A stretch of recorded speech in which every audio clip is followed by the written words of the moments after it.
This is an AQA GCSE Physics Paper 2 higher tier from June 22. Figure 1 shows an electric supercar. The battery in an electric car needs to be recharged, suggests two factors that affect the distance an electric car can travel before the battery needs to be recharged. So speed of the car will absolutely influence how quickly that car needs recharging. This is so funny, it's not even particularly scientific, but I know that I burn through petrol way more when I'm stopping and starting at traffic lights, and actually they'll accept that here, even though it's a battery, it's the same sort of thing. So we're going to say stopping at traffic lights.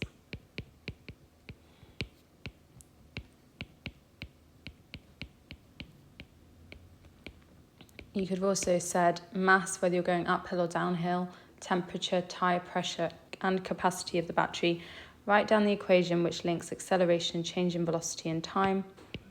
You can write it out in full or as the symbols. The maximum acceleration of the car is this. Calculate the time taken for the speed of the car to change from 0 to 28 meters per second at its maximum acceleration. So we're using that equation. We know the acceleration is 20. Our change in speed is effectively this, and then we're after the time taken. So cross multiply, so you do 28 divided by 20 to get 1.4. In a trial run, the car accelerates at 10 meters per second squared until it reaches its final velocity. The distance travelled was 605 meters. The initial velocity was this. Calculate the final velocity. This is a SwH equation, v squared equals u squared plus 2as. Make sure you identify what all the numbers mean. So distance travel is 605, that's s. Initial velocity is u. We're being asked to find the final velocity, and we've been told the acceleration is 10.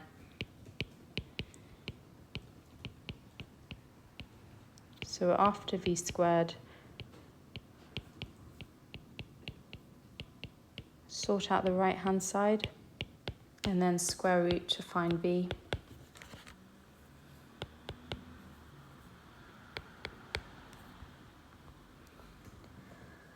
Write down the equation which links distance, force, and work done. Work done equals force times distance. When travelling at its maximum speed, the air resistance acting on the car is 4,000 newtons. Calculate the work done against air resistance when the car travels a distance of 7.5 kilometres. Just be careful with units. Your standard SI unit for distance is in metres. So we'll steal that equation. We're being asked to find the work done. The force is 4,000. The distance is 7,500. Here's our final answer, 30 million. A student used a ray box to shine a ray of light through air into a glass block. The student investigated how the angle of refraction varied with the angle of incidence.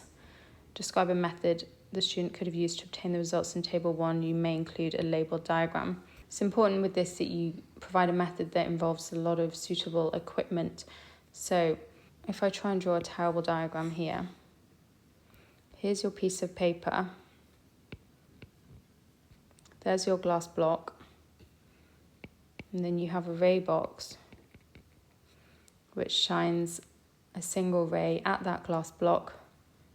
Remember, you have to draw normal, and then you measure that angle of incidence using a protractor, and then you measure the angle of refraction, which is this tiny angle in here, again using a protractor.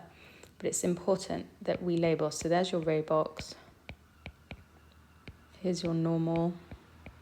So essential that you have that normal as a reference point. There's your piece of paper and your glass block. So number 1, place glass block on a piece of paper.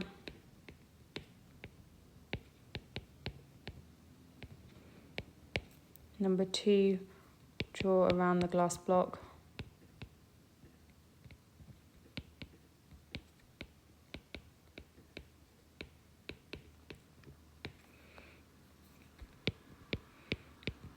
use a ray box to shine a ray of light through the glass block.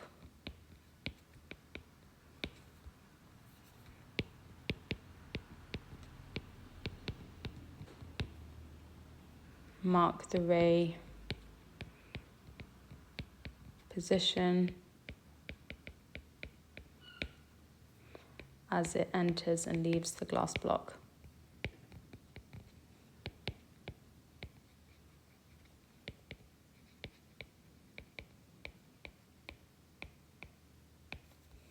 Increase the angle of incidence because remember you need a range by 10 degrees as shown by that table, and use a protractor to measure your angles. Figure 2 is an incomplete graph of the results. Complete figure 2 using table 1. Label the axes, plot the remaining data, draw a line of best fit.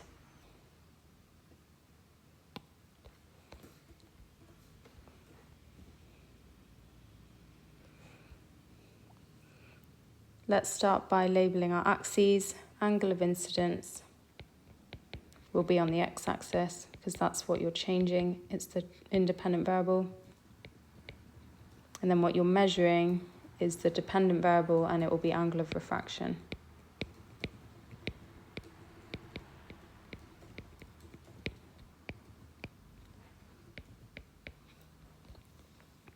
So we need to start with 40 with our angle of refraction of 19.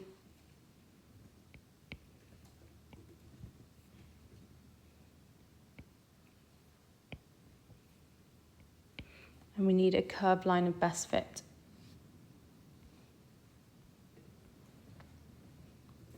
Just check you've done everything. Complete the ray diagram in figure 3 to show the reflection of light from the surface of a plane mirror. Draw the normal line, draw the reflected ray. So the normal line is always drawn at 90 degrees to the surface.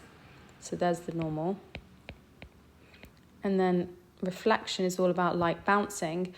And remember, the law of reflection states that the angle of incidence equals the angle of reflection. So we need to show that ray reflecting at the same angle. Use your protractor to double check, but look, there's your angle of incidence.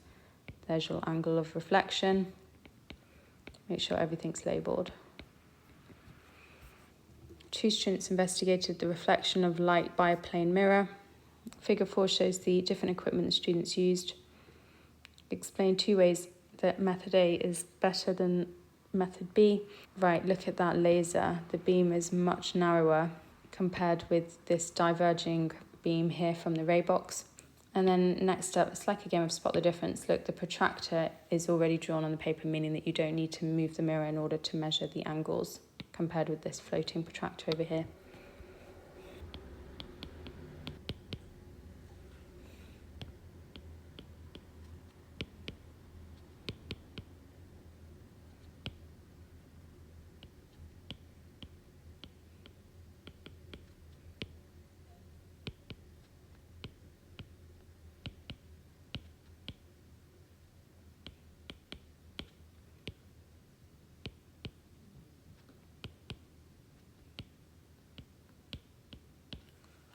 Speed limits on roads increase safety. The braking distance of a car increases as the speed of the car increases. Give 2 other factors that increase the braking distance of the car. So that's all to do with you apply the brakes, how far does that car travel before it comes to a complete stop. That will be any wear on the tyres and poor condition of brakes. You could have also talked about the state of the road, if it's icy or not. Explain why the driver's reaction time affects the thinking distance of the car. Well, if we think about this equation, which is distance equals speed times time, if their reaction time increases, clearly the distance will increase.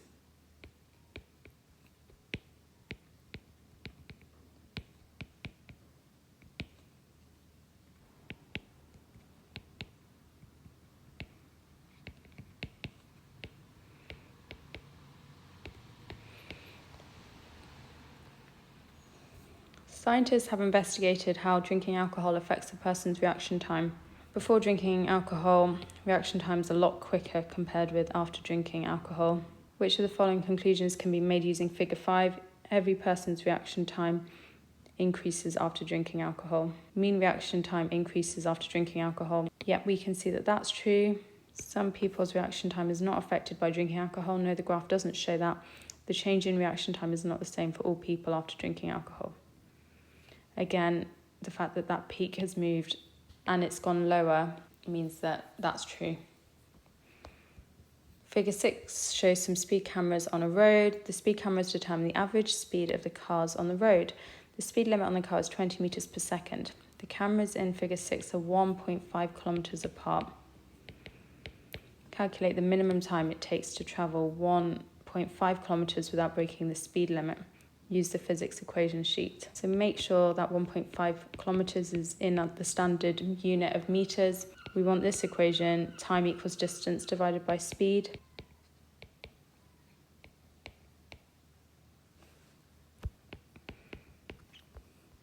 The average speed of a car between the cameras and average velocity of the car between the cameras are different. Explain why. That's all to do with the fact that speed is a scalar quantity, whereas velocity is a vector quantity. And therefore, although they both have a magnitude, the vector quantity also has a direction. So as the car's direction changes, the velocity of the car changes.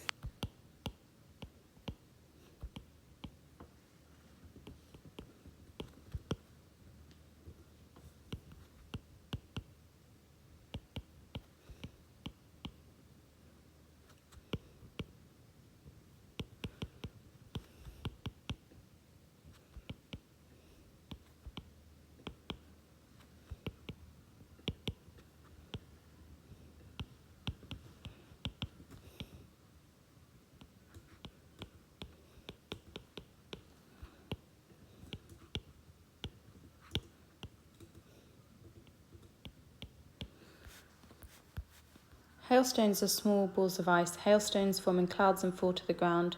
Figure 7 shows different sized hailstones. A hailstone falls from a cloud and accelerates. Why does the hailstone accelerate?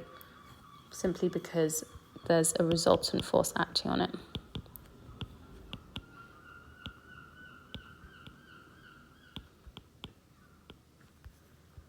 The hailstone stops accelerating and reaches terminal velocity. Explain why the hailstone reaches terminal velocity. So, as the hailstone's velocity increases, remember the air resistance acting on it will also increase. The hailstone's weight acts downwards. Eventually you reach a point where weight equals air resistance. And at this point you have no resultant force and the hailstones reach terminal velocity.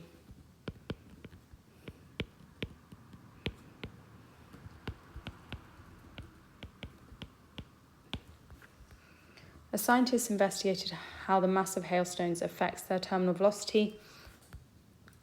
Why does terminal velocity increase with mass? As mass increases, the cross-sectional surface area of a hailstone increases.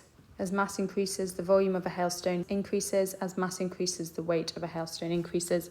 Remember, weight and mass are quite tightly linked.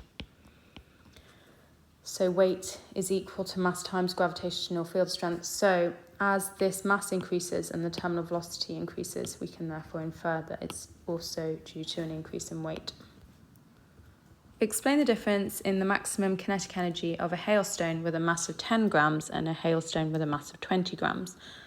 When you're asked to do things like this, what is really useful is if you identify an appropriate equation. And the appropriate equation is kinetic energy is half mass times speed squared. And we're going to use the data in that graph to prove why the kinetic energy is higher for the stone of 20 grams compared with 10 grams. And you're actually going to do some calculations to back that up. So I'm just going to start by saying kinetic energy, look at the equation, depends on both mass and velocity. As mass increases, And this is separate to this equation, we know as mass increases, maximum velocity increases. And let's pull some numbers out. So for the mass of 10 grams, we have a velocity of 4.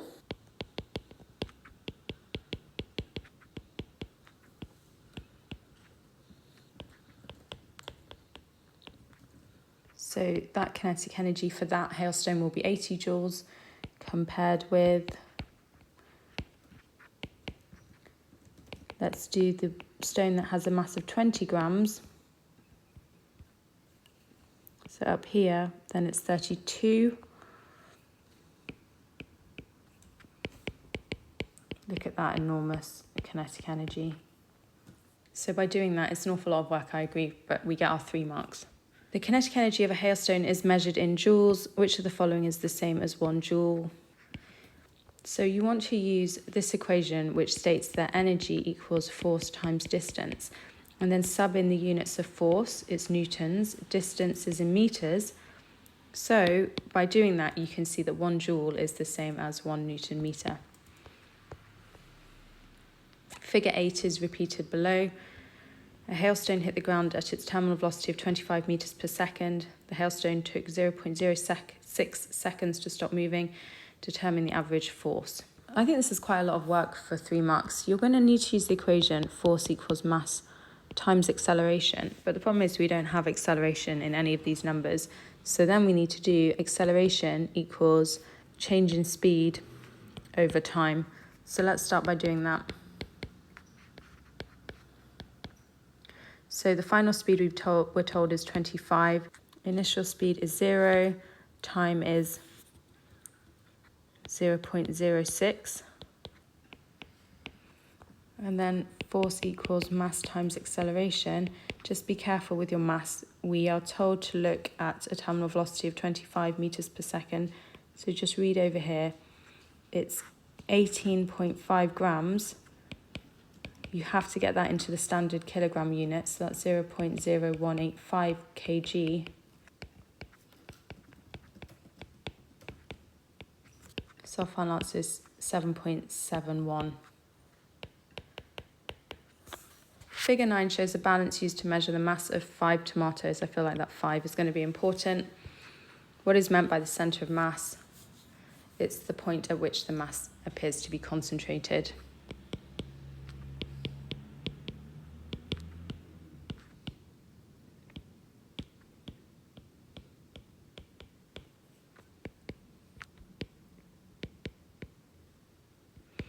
Calculate the mean weight of a tomato in figure 9. Use the physics equation sheet. Gravitational field strength is this.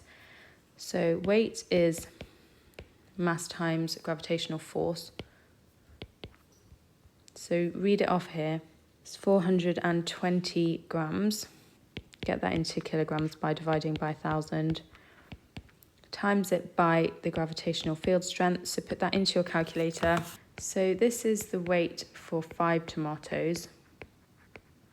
So divide that by 5 to get 0.82. The balance in figure 9 contains a spring that compresses when the tomatoes are placed on the balance. Figure 10 shows the spring with no force acting and with a 6 Newton force acting. So when we have no force, we have an extension of 5 centimetres versus only 3.5 when we've got a 6 Newton force on it. Determine the spring constant. So this is the equation you want to use, which states that force is spring constant multiplied by extension. So what's our force? It's 6 newtons. We're after the spring constant. The extension is the difference between these two numbers. So much unit conversion. 1.5 centimetres in metres is 0.015 metres. 400 newtons per metre is the answer. Explain one property of the spring that makes it suitable for use in the balance. The spring deforms elastically, which will enable it to return to its original length once that force is removed.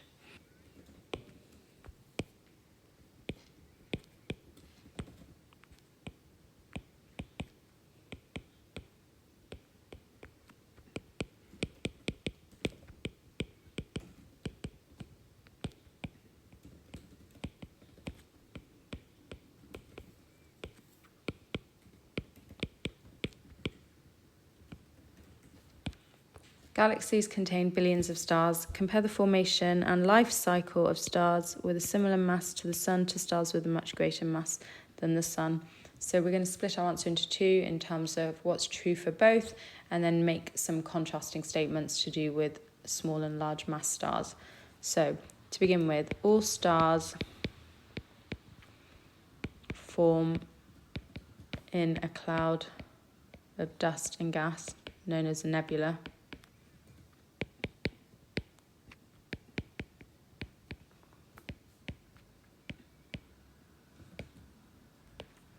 Nuclear fusion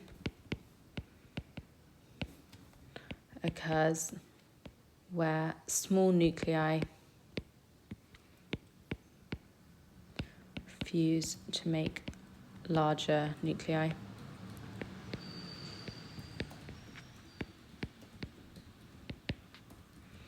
Now let's lay out some differences. So small stars such as the Sun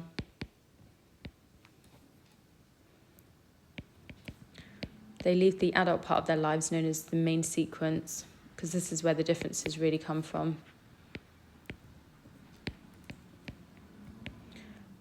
and expand to form a red giant.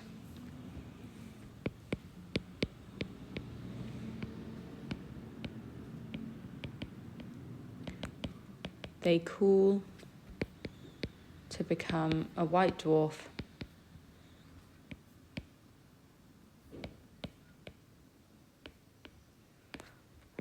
finally ending up as a black dwarf.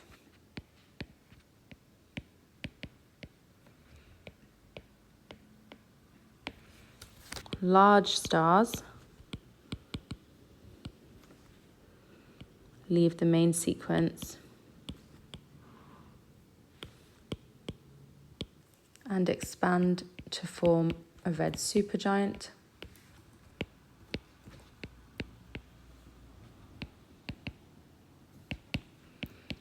A huge explosion known as a supernova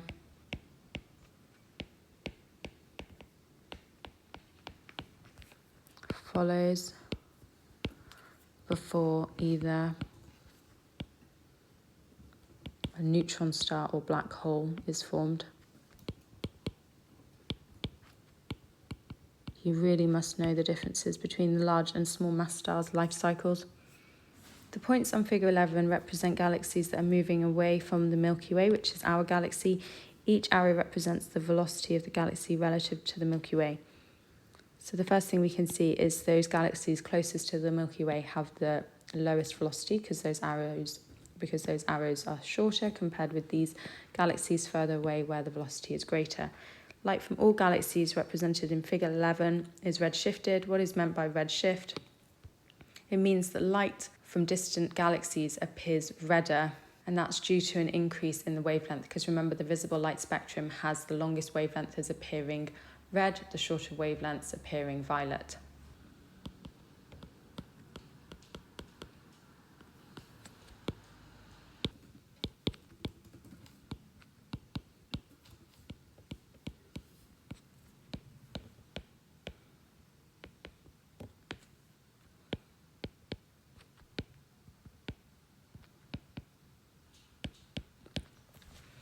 Explain how figure 11 provides evidence for the Big Bang theory.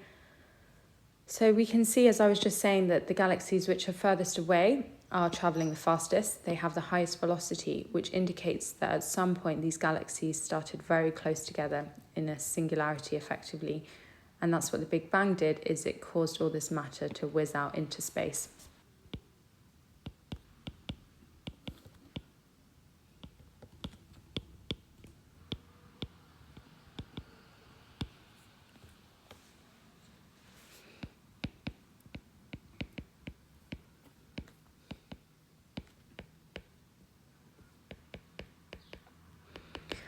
Sometimes scientists have to change theories about the universe, give the reason why, due to new observations which contradict previous conclusions.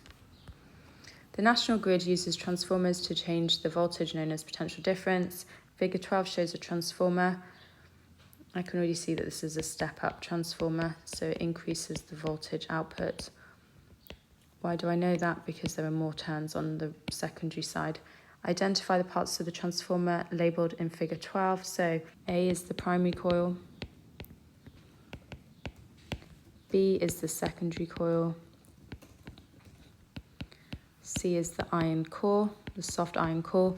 There's an alternating input potential difference of 230 volts. Determine the output potential difference. Use the physics equation sheet. So this is your equation. Voltage on the primary coil divided by number of turns on the primary equals voltage on the secondary coil divided by number of turns on the secondary. So substitute in all those numbers. The input voltage or input potential difference is 230. Number of turns is 200. We're after voltage secondary. Number of turns is 1200. Sort out the left-hand side. So 1.15 equals x over 1200, and then multiply both sides by 1200.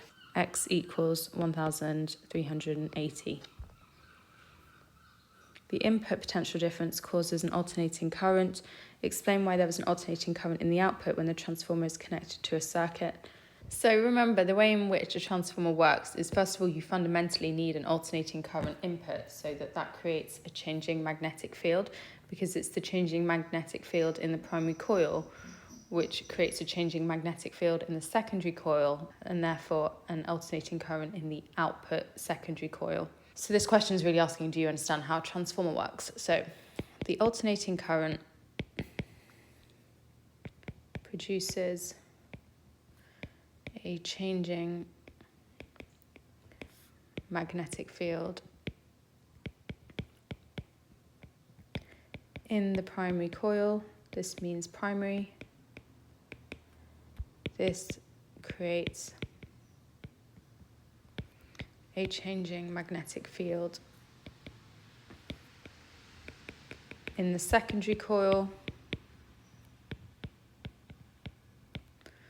which induces an alternating current in the secondary coil. Figure 13 shows a large cable supported by two wooden poles. The cable is connected to an electricity supply. There is a force on the cable due to the Earth's magnetic field when the current is in the direction AB. What is the direction of this force? Oh my gosh, this is Fleming's left-hand rule. So you're going to actually have to hold your hand up in the exam. Make sure it's your left hand. Now, we're looking for the direction your thumb's pointing in, because that, remember, shows the force. Your first finger should be pointing north to south. So follow the direction of that arrow, which says Earth's magnetic field. And then the current is your second finger. So make sure that lines up. So by the time you've done that, I've just tipped my hand over. My thumb is pointing down. So the answer here is down. So don't be surprised if everyone in the exam or that exam had been holding the hand up. The cable experiences a force of 0.045 newtons due to the Earth's magnetic field. The magnetic flux density is this. The current is 50 amps.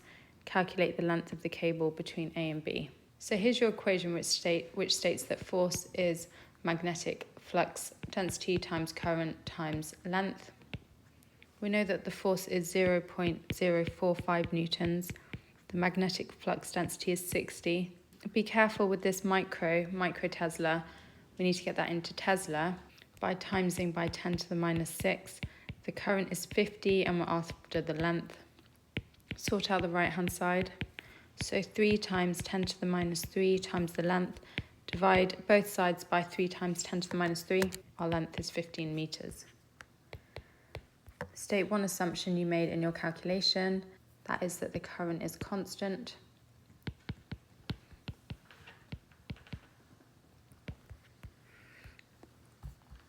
Diving bricks sink to the bottom of the swimming pool. Swimmers practice diving to the bottom of the swimming pool to pick up the diving brick. Explain why the forces on the brick at the bottom of the pool cause the brick to be stationary. So what forces are acting on this brick? Well, we have up thrust acting upwards. Wherever that brick is touching the pool's bottom, you're going to have the normal reaction, which again is acting upwards. And then you're going to have weight acting downwards.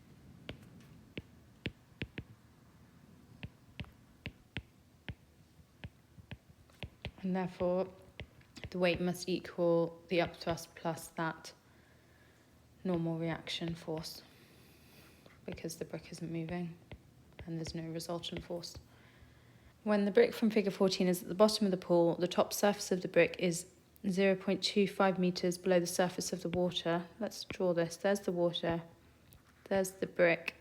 So we know that this length here is 2.5 metres. The force acting on the top surface of the brick due to the weight of the water is 637 newtons.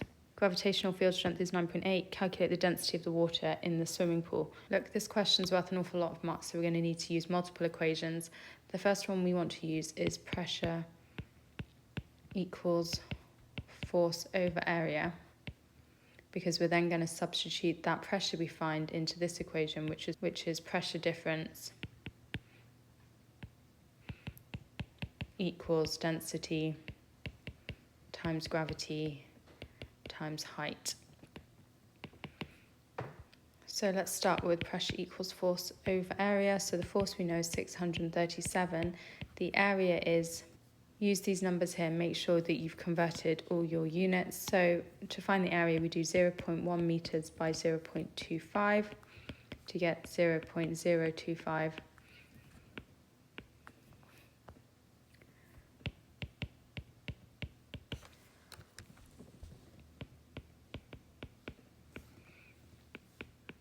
And then finally, we're going to use this equation here. So we've just worked out the pressure difference. The density is what we're after. Gravity, we've been told, is 9.8. The height is 2.5. So look, you've been given lots of numbers here, so make sure you're using all of them. 9.8 multiplied by 2.5 is 24.5. And then finally, to find the density, we do 25,480 divided by that number.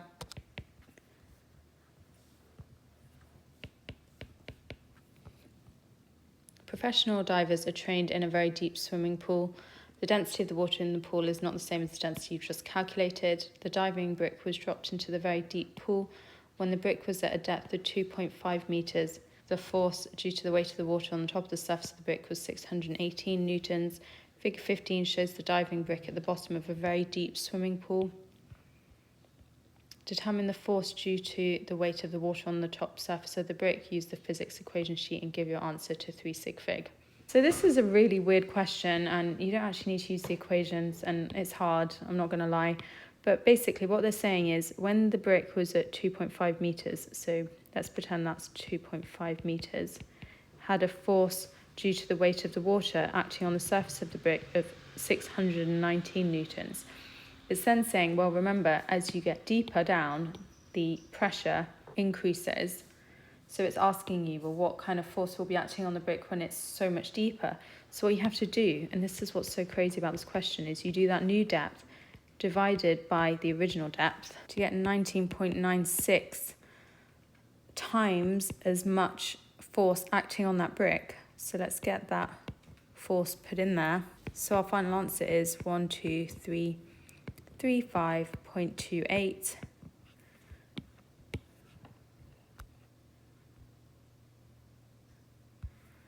And then to make sure you get that final mark to 3 significant figures, the answer looks like this.